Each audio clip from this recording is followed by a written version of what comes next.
Intermediate यानी कि 11th and 12th के सेकेंड एनुअल एग्ज़ामिनेशन यानी कि सप्लीमेंट्री एग्ज़ामिनेशन 2025 के ऑनलाइन एडमिशन्स ओपन है। ऑनलाइन फॉर्म फिल करने का मुकम्मल तरीका आपको स्क्रीन पे दिखाने लगा हूँ। फिर उसके बाद आपको डेट भी बताता हूँ कि कौन सी डेट से कब तक सिंगल, डबल और ट्रिपल फ़ीस के साथ आप दाखिला भिजवा सकते हैं और कितनी फ़ीस आपको जमा करवानी पड़ेगी। मुकम्मल तफसीलात आप इस वीडियो में जानने लगे हैं। सबसे पहले आपको जो ऑनलाइन फॉर्म फिल करने का लिंक है, ये जो लिंक ऊपर आप देख रहे हैं, ये लिंक नीचे दिया हुआ है डिस्क्रिप्शन बॉक्स पे, उसमें क्लिक करके आप इस पेज पे आ जाएंगे। अब यहाँ पे दो ऑप्शंस हैं। एक तो आप ये देखिए online admission form for examination 2025 for institutions, इसको आपने नहीं छेड़ना, ये इदारों के लिए है, यानी कि जो इदारे रेगुलर दाखिला भेजते हैं स्कूल या कॉलेजेस, ये ऑप्शन उनके लिए है।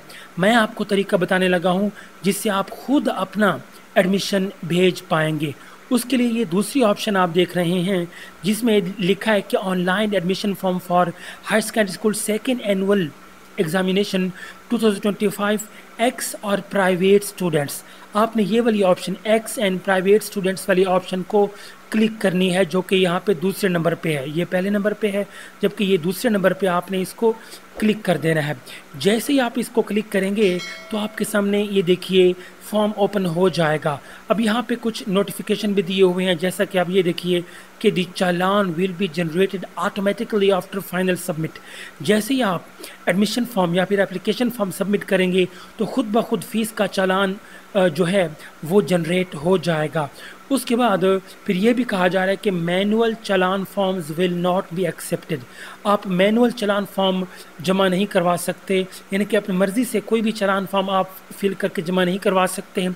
वही चालान फॉर्म आप जमा करवाएंगे या उसी चालान फॉर्म की मदद से फ़ीस जमा करवाएंगे जो कि एडमिशन फॉर्म या फिर एप्लीकेशन फॉर्म सबमिट करने के बाद ऑटोमेटिकली जनरेट हो जाएगा। अब सबसे पहले ऑप्शन देखिए, please select following options to proceed.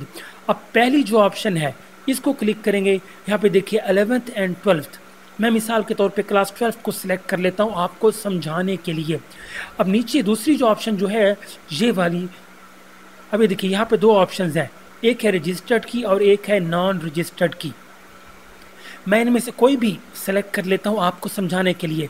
मिसाल के तौर पे रजिस्टर्ड को मैं सेलेक्ट कर लेता हूँ। उसके बाद अगर आप पहली बार अप्लाई कर रहे हैं तो प्रोसीड पे क्लिक करेंगे। अगर आप पहले अप्लाई कर चुके हैं, अपने फॉर्म को एडिट करना चाहते हैं, कुछ चेंजिंग करना चाहते हैं, तो ये वाली ऑप्शन आप क्लिक करेंगे। लेकिन अगर आपने अपना फॉर्म को, एडमिशन फॉर्म को ट्रैक करना है कि प्रोसेस कहाँ तक पहुँचा है, तो इस ऑप्शन को आप क्लिक कर लेंगे। अब यहाँ पे एक छोटा सा नोटिफिकेशन भी है, ये भी ज़रा आप देख लीजिए। इस नोटिफिकेशन में ये कह रहा है कि अगर आप फेडरल बोर्ड से नहीं हैं, किसी दूसरे बोर्ड से आपने माइग्रेशन करवा के अब फेडरल बोर्ड में अप्लाई कर रहे हैं, तो आपको चाहिए एनओसी या फिर माइग्रेशन सर्टिफिकेट आप जमा करवाएंगे और बोर्ड को भी साथ में भेज देंगे। अब चलते हैं प्रोसीड पे क्लिक करते हैं। प्रोसीड पे क्लिक करने के बाद आप ये देखिए ये वाली ऑप्शन आपके सामने ओपन हो जाएंगी। दो ऑप्शंस आपको फिल करनी है। एक ये है कि प्लीज़ एंटर रजिस्ट्रेशन नंबर। आप अपना रजिस्ट्रेशन नंबर यहाँ पे टाइप करेंगे। ये रजिस्ट्रेशन नंबर मैंने यहाँ पे टाइप कर लिया है। नीचे आपने स्टूडेंट टाइप को क्लिक कर देना है। यहाँ पे क्या है, यहाँ पे देखिए दो ऑप्शंस हैं। एक तो ये कि वो कह रहे हैं कि आप सेकंड पार्ट का एग्ज़ाम देना चाह रहे हैं, या फिर आप कंपोजिट एग्ज़ाम देना चाह रहे हैं, या फिर अगर आप इम्प्रूवमेंट का एग्ज़ाम देना चाहते हैं, या फिर अगर आपकी सप्ली है, सप्ली का एग्ज़ाम देना चाहते हैं, या फिर आप मुकम्मल तौर पे फेल हैं, तो ये तमाम स्टूडेंट्स आप एग्ज़ाम, ये सारे एग्ज़ाम देने के लिए इस ऑप्शन पे आप क्लिक करेंगे। लेकिन अगर आप एडिशनल सब्जेक्ट का एग्ज़ाम देना चाह रहे हैं तो आप एडिशनल सब्जेक्ट के ऑप्शन को क्लिक करेंगे। मैं यहाँ पे किसी एक को क्लिक कर लेता हूँ। क्लिक करने के बाद ये जो ऑप्शन है इस पे क्लिक कर लेता हूँ। जी हाँ, नीचे एक और ऑप्शन उसने दी है कि क्लिक हेयर टू प्रोसीड। इस पे क्लिक कर देंगे तो ये देखिए एडमिशन फॉर्म ओपन हो जाएगा। अब इसमें आपका डाटा पहले से मौजूद होगा, यानी कि आपका ये देखिए प्रीवियस रोल नंबर ये पहले से मौजूद होगा, आपका रजिस्ट्रेशन नंबर ये पहले से मौजूद होगा और ये प्रीवियस ईयर भी यहाँ पे पहले से लिखा होगा। इसके साथ साथ आपका नेम भी यहाँ पे लिखा होगा। मैंने इसको ब्लर किया हुआ है क्योंकि किसी और स्टूडेंट की ये डिटेल है। यहाँ पे आपका फादर नेम भी दिया गया होगा। अब जेंडर भी यहाँ पे शो कर रहा है। अब आपने कौन सी चीज़ें अपनी तरफ से फिल करनी है, एक तो ये कि ये रिलीजन सेलेक्ट कर लेंगे, मुस्लिम है नॉन मुस्लिम है ये सिलेक्ट कर लेंगे। उसके बाद ये है नेशनैलिटी भी आप सेलेक्ट कर लेंगे कि पाकिस्तानी या फिर नॉन पाकिस्तानी। ये CNIC आपने टाइप कर देना है अपना या फिर फादर्स का। उसके बाद ईमेल आईडी आपने यहाँ पे डाल देनी है सही वाली, एंड फिर यहाँ पे आपने सही वाला मोबाइल नंबर जो एक्टिव फ़ोन नंबर हो वो यहाँ पे आपने टाइप कर देना है। उसके बाद ये इम्पोर्टेंट पार्ट है, ये एरिया वाला, क्योंकि इसी के हिसाब से आपकी रोल नंबर स्लिप जारी की जाएगी, इसी के हिसाब से आपका एग्ज़ाम सेंटर सेलेक्ट किया जाएगा बोर्ड की तरफ से। मिसाल के तौर पे मैं इस्लामाबाद, आपका जो भी है, मैं इस्लामाबाद यहाँ पे सिलेक्ट कर लेता हूँ, तो नीचे ये देखिए सेंटर्स के ऑप्शन आ जाएंगी। यहाँ पे आप जैसे क्लिक करेंगे सेंटर्स की लिस्ट ओपन हो जाएगी। जो भी आपका करीब तरीन सेंटर हो आपने एहतियात से इसको देख लेना है, अपना करीबी सेंटर आपने सेलेक्ट कर लेना है। नीचे आपका जो सही एड्रेस हो वो यहाँ पे आपने टाइप कर देना है, एड्रेस में आपने गलती नहीं करनी।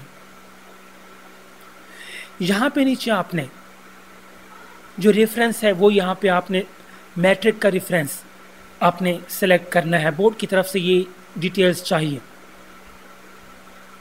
आप फेडरल बोर्ड से हैं तो फेडरल बोर्ड F22 सेलेक्ट कर लेंगे, किसी और बोर्ड से हैं तो अदर बोर्ड सेलेक्ट कर लेंगे। मैं फेडरल बोर्ड सेलेक्ट कर लेता हूँ। यहाँ पे आपकी सारी डिटेल आ जाएंगी क्योंकि आप फेडरल बोर्ड से थे, ठीक है। आपका रजिस्ट्रेशन नंबर, आपकी सेकेंडरी स्कूल रोल नंबर और ईयर भी आ जाएगा। नीचे सब्जेक्ट फॉर इम्प्रूवमेंट, आपने कौन से सब्जेक्ट्स को इम्प्रूव करना है, यहाँ पे ग्रुप है, जो भी आपका ग्रुप होगा वो पहले से यहाँ पे सिलेक्टेड होगा। अब नीचे ये देखिए सब्जेक्ट्स की बात आने लगी है। ये देखिए सब्जेक्ट 1 सिलेक्ट करेंगे, जो भी आपका सब्जेक्ट हो, ठीक है। आप इनको सेलेक्ट करते जाएंगे, ये यहाँ पे सब्जेक्ट शो करेगा। जिन सब्जेक्ट्स के आपने इम्प्रूवमेंट या फिर आप फेल हैं, जिनका एग्ज़ाम आपने देना है, आप उनमें से उन सब्जेक्ट्स को आपने सेलेक्ट कर लेना है। इधर नीचे भी ये 11th क्लास के सब्जेक्ट्स हैं, आपने इनको सेलेक्ट कर लेना है। जो भी आपके सब्जेक्ट्स हों उनको आपने सेलेक्ट कर लेना है। यहाँ पे अटेंशन प्लीज़, ये देख लीजिए ज़रा, वो कह रहा है कि अगर आप ऑर्फन हैं या आप डिसेबल हैं यानी कि माजूर हैं तो इनमें से कोई ऑप्शन आप सेलेक्ट कर लेते हैं। ऑर्फनेड हैं, डिसेबल हैं, या फिर आपका कोई वालिद या कोई रिश्तेदार वो फेडरल बोर्ड में कोई एम्प्लॉय है, जो भी है ऑप्शन है आप यहाँ पे सेलेक्ट कर लेंगे। नीचे यहाँ पे देखिए अटेंशन प्लीज़, आपने इसको पढ़ लेना है और नीचे आपका जो फॉर्म होगा आपने यहाँ पे फॉर्म को सबमिट कर लेना है। इस सबमिट वाले ऑप्शन को आपने सेलेक्ट कर लेना है। जैसे ही आप सेलेक्ट कर लेंगे तो आपका जो एप्लीकेशन फॉर्म है वो सबमिट हो जाएगा और आपका जो चालान फॉर्म है वो ओपन हो जाएगा। ये तरीका है ऑनलाइन अप्लाई करने का। अब ज़रा फ़ीस देख लीजिए कि कितनी फ़ीस होगी और डेट भी आप देख लीजिए। अब यहाँ पे एग्ज़ामिनेशन की डेट भी दी हुई है। अब ये जो एग्ज़ाम होगा ये 21 यानी कि 21 अक्टूबर 2025 को ये एग्ज़ाम स्टार्ट होगा, ठीक है। 21 अक्टूबर को ये एग्ज़ाम स्टार्ट होगा। जो तफसीली डेट शीट होगी वो बाद में जारी की जाएगी। अब नीचे फ़ीस की बात देख लीजिए। नॉर्मल फ़ीस के साथ दाखिला जो है वो 10 सितंबर 2025 तक चलेगा। उसके बाद डबल फ़ीस के साथ, ये रहा डबल फ़ीस के साथ 11 सितंबर से लेके 15 सितंबर तक, और ट्रिपल फ़ीस के साथ 16 सितंबर से लेके 19 सितंबर तक जो है ये दाखिले आपके चलेंगे। अब ज़रा फ़ीस की बात कर लेते हैं। जो रेगुलर स्टूडेंट्स होंगे या फिर रजिस्टर्ड या फिर एक्स रजिस्टर्ड स्टूडेंट्स होंगे या IBCC के स्टूडेंट्स होंगे या एडिशनल सब्जेक्ट्स के या फिर इम्प्रूवमेंट केस जो होंगे, उनकी 11th क्लास की जो फ़ीस है वो 2700 रुपये है और 12th क्लास की फ़ीस भी 2700 रुपये है। लेकिन अगर आप रजिस्टर्ड नहीं हैं, किसी और बोर्ड से आप यहाँ पे आए हैं माइग्रेट करके, फिर आपकी फ़ीस ज़्यादा होगी। 11th क्लास की फ़ीस आपकी 4200 रुपये होगी और 12th की भी 4200। अब ये फ़ीस इसलिए ज़्यादा है क्योंकि इसमें एडमिशन फ़ीस भी है, इसमें रजिस्ट्रेशन फ़ीस भी इंक्लूडेड है। अब नीचे कुछ डिटेल दी हुई हैं, आप इस वीडियो को पास करके इन डिटेल्स को अगर आप पढ़ना चाहें तो आप पढ़ लें, शायद इसमें आपके फ़ायदे की कोई डिटेल मौजूद हो। मैं नहीं पढ़ने लगा क्योंकि वीडियो काफ़ी लंबी हो जाएगी। आप इसको पढ़ सकते हैं वीडियो पास करने के बाद। वीडियो पास कर लें फिर आप इसको पढ़ सकते हैं। उसके बाद अब ये था मुकम्मल तरीका ऑनलाइन अप्लाई करने का। फ़ीस भी आपने देख ली है, फेडरल बोर्ड का ये एडमिशन है, मुकम्मल तफसीलात आपने देख ली हैं। अगर कोई क्वेश्चन है तो नीचे कमेंट बॉक्स में आप पूछ सकते हैं। इस वीडियो को लाजमी शेयर कर लीजिए स्टूडेंट्स के साथ, ताकि दूसरे स्टूडेंट्स भी on time admission form submit करवा के अपना दाखिला ऑन टाइम भिजवा सकें।